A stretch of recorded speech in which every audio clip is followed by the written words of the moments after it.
Discipulado Fácil, Elvis Oliveira. Parte 3. A relação do discípulo com o discipulador. O fim do individualismo.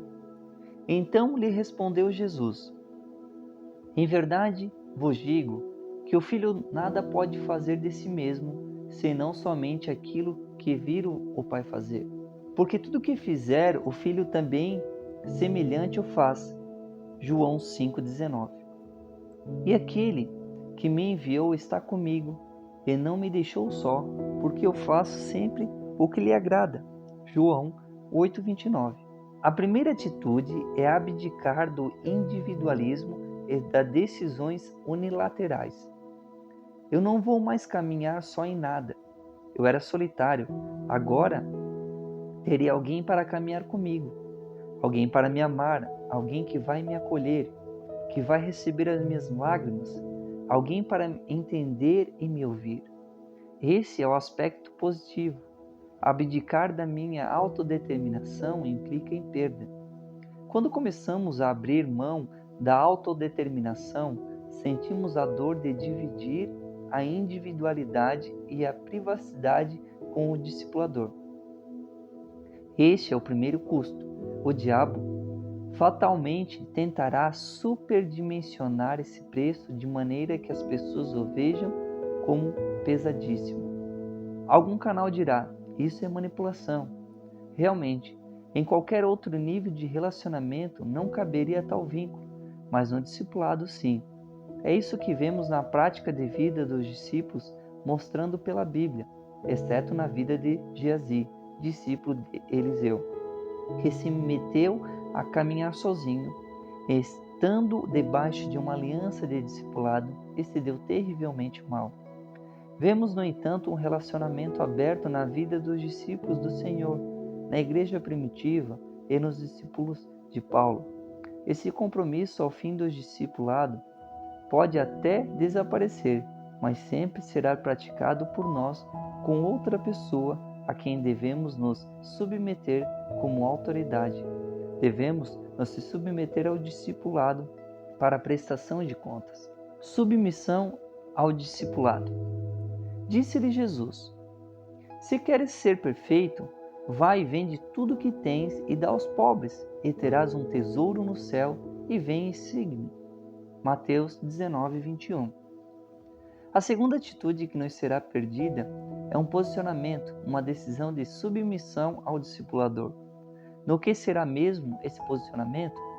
Em muitas situações em que minha opinião se choca com a do discipulador, decido sempre ouvir a voz dele. Existem muitos crentes que dizem esperar um tratamento de Deus diretamente com eles, mas não querem ouvir o homem. Deus tem de vir do céu e tratar com eles, pois o seu pastor é Jesus.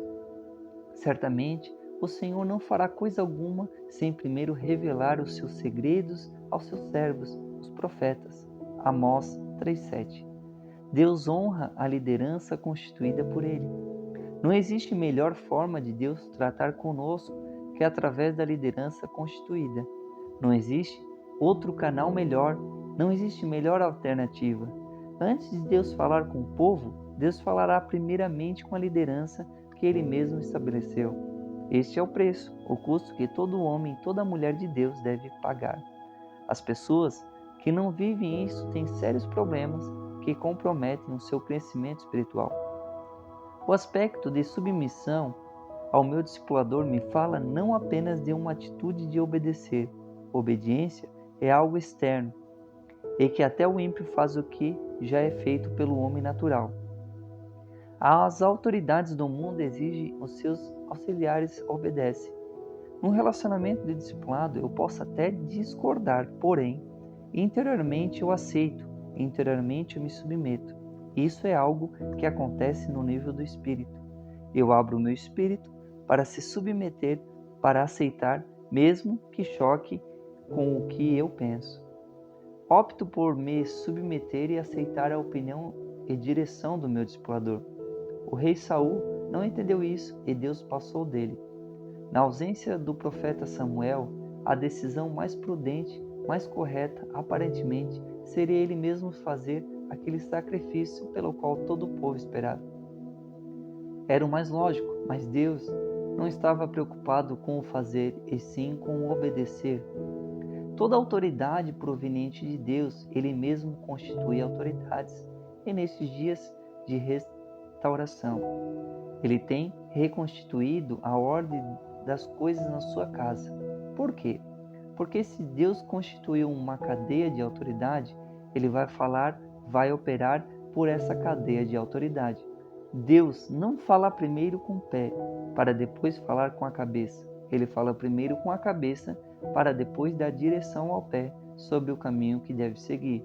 Deus não fala primeiro com a dona fulana, que está no último banco da igreja, sem antes falar com a liderança que Ele mesmo constituiu sobre a dona fulana. Deus obedece isso. Ele mesmo se condiciona a agir pelo canal estabelecido por Ele. O que ocorre hoje em dia, quando Deus fala com outra pessoa para depois falar com os pastores, é uma anomalia. Isso não é o centro da vontade de Deus para a igreja. Esse é um dos problemas que gera confusão na casa de Deus. Durante muitos séculos, a igreja tem caminhado fora desse princípio, com a liderança fora de lugar, com o povo fora de lugar, com a diaconia determinada o que o pastor deve fazer, seu João, o profeta, determinando onde a igreja deve abrir, a nova congregação, Dona Rosa, dizendo por revelação qual conselho o presbítero deve dar ao Pedro Romão Batista, ou seja, uma confusão de autoridade. Deus age por esse tipo de canais? Claro que sim. É o que tem acontecido nesses dias. Mas quanta confusão!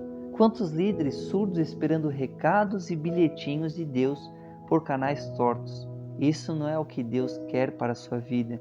Deus tem restaurado o lugar de autoridade na sua casa e o canal para abençoar seu povo com equilíbrio, sem escândalo. É o canal da liderança. Assim, da mesma forma, precisamos entender que se eu me vinculo a alguém no âmbito de discipulado, é por reconhecê-lo como servo de Deus, que tem vida de Deus, que tem as qualificações necessárias para ser um discipulador. Se me submeto a essa pessoa, Deus primeiro vai falar com ela para depois falar comigo. Preciso estar atento e isso a ser submisso. Esse é o segundo custo. O princípio de se ouvir individualmente a Deus está condicionado ao de estar sob autoridade. Todas as heresias nasceram com pessoas insubmissas que captam um canal que aparentemente era de Deus. O pecado da insubmissão, quando em meu coração rejeitado a autoridade de alguém levantado por Deus, é comparado ao pecado de feitiçaria por sua gravidade e semelhança. O pecado da insubmissão é comparado ao de feitiçaria porque ambos atraem demônios. Por isso, pessoas rebeldes e insubmissas devem ser tratadas com rigor a fim de que sua fermentação não contamine outros crentes incautos. Andar na luz. Sonda-me, ó Deus, e conhece o meu coração. Prova-me e conhece os meus pensamentos. Salmos 139, 23. A terceira atitude é uma decisão por andar na luz. O que é isso? Andar na luz diz respeito a expor todas as áreas da minha vida, todos os campos da minha vida ao conhecimento do meu discipulador, toda a minha vida financeira, o relacionamento conjugal, o relacionamento com a liderança da igreja, relacionamento no meu serviço, na minha vida íntima, meus pensamentos, as áreas nas quais eu tenho sido atacado, se há pecado, em quais pecados tenho sido vencido, se o passado ainda exerce alguma influência, que tipo de influência é, se o meu emocional ainda clama em alguma área, se existe alguma frustração, temores, alguma acusação do diabo, preciso me abrir, devo me sujeitar ao vínculo de discipulado, abrir mão de me esquivar, de me esconder do meu discipulador e de fugir de um confronto. O terceiro custo é minha decisão voluntária de me abrir e compartilhar o meu interior. Entrar no padrão do discipulador. Também mandei os levitas que se purificassem e viessem guardar as portas para santificar o dia do sábado. Também, nisto, Deus meu, lembra-te de mim e perdoa-me segundo a abundância da tua misericórdia. Neemias 13, 22. Limpei-os, pois, de toda estrangeirice, e designei o serviço dos sacerdotes e dos levitas, cada um do seu mister. Neemias 13, 30. A grande atitude vivida no vínculo de discipulado é a decisão de entrar no padrão dado pelo discipulador. É muito importante entender que discipulado é realmente o caminho do crescimento. Discipulado é um entretenimento, uma distração interessante, uma programação agradável a ser cumprida periodicamente com o meu discipulador. Uma ocasião para se conversar, bater um papinho, ouvir um bocado de coisas interessantes. Além disso, precisamos entender que ser discipulado é o caminho do crescimento espiritual. Vou começar o meu vínculo de discipulado no nível do vale. E depois de caminhar durante certo tempo, vou perceber que cresci, subi a montanha e cheguei ao cume. Estarei num novo nível de entendimento, de vitória, de clareza, de novos princípios da palavra que outrora eu não possuía de forma prática. Discipulado tem o objetivo de cumprir uma trajetória de crescimento. E nesse caminhar, o primeiro passo para cumprir o padrão do meu discipulador é reconhecer qual a palavra de Deus para a minha vida. Para cada pessoa há uma palavra específica de Deus. É necessário também que o discipulador saiba disso para discernir qual é o padrão a ser exigido de cada pessoa. Esse equilíbrio é necessário para que não haja padrões inatingíveis e, consequentemente, frustrantes, ou padrões relaxados que cobram pouco ou que não induzem nada ao crescimento. Precisamos saber qual palavra Deus tem sobre o discípulo e qual o seu potencial de resposta a Deus. É obedecendo ao potencial da resposta de cada vida e à palavra recebida de Deus que será estabelecido o padrão para o discípulo. Se Deus tem dado uma palavra para aquela pessoa ser um conselheiro em sua casa, eu vou cobrar dela que desenvolva em fé, em oração, com intrepidez, conquistando isso, se apropriando de unção e da sabedoria para aconselhar. E será cobrada também uma atitude prática dela, de estar dando tempo em aconselhamento, de estar chamando vidas para próximo de si, corrigindo, confrontando e ensinando através de vínculos de relacionamento. Precisamos conhecer o discípulo para estabelecermos o padrão, porque isso é custo. Porque o padrão exigido pelo meu discipulador é um forte desafio e desconfortável. Posso dizer, olhando para mim mesmo, isso é alto demais para mim, eu não vou dar conta sozinho. O padrão do discipulado vai exigir o abandono de uma posição comodista, na qual enxergo o que Deus quer de mim, mas não me disponho a ir perseguir a palavra de Deus que veio sobre mim. O padrão de um discipulador vai me empurrar, vai me estimular, vai me impelir a ir conquistar tudo que Deus tem para mim. O que é isso custo? Por que é desconfortável ser pressionado? Eu vou ter de conquistar, num tempo mais rápido, uma altura maior.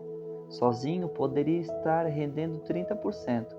Com o discipulador eu vou render 100%. Darei tudo.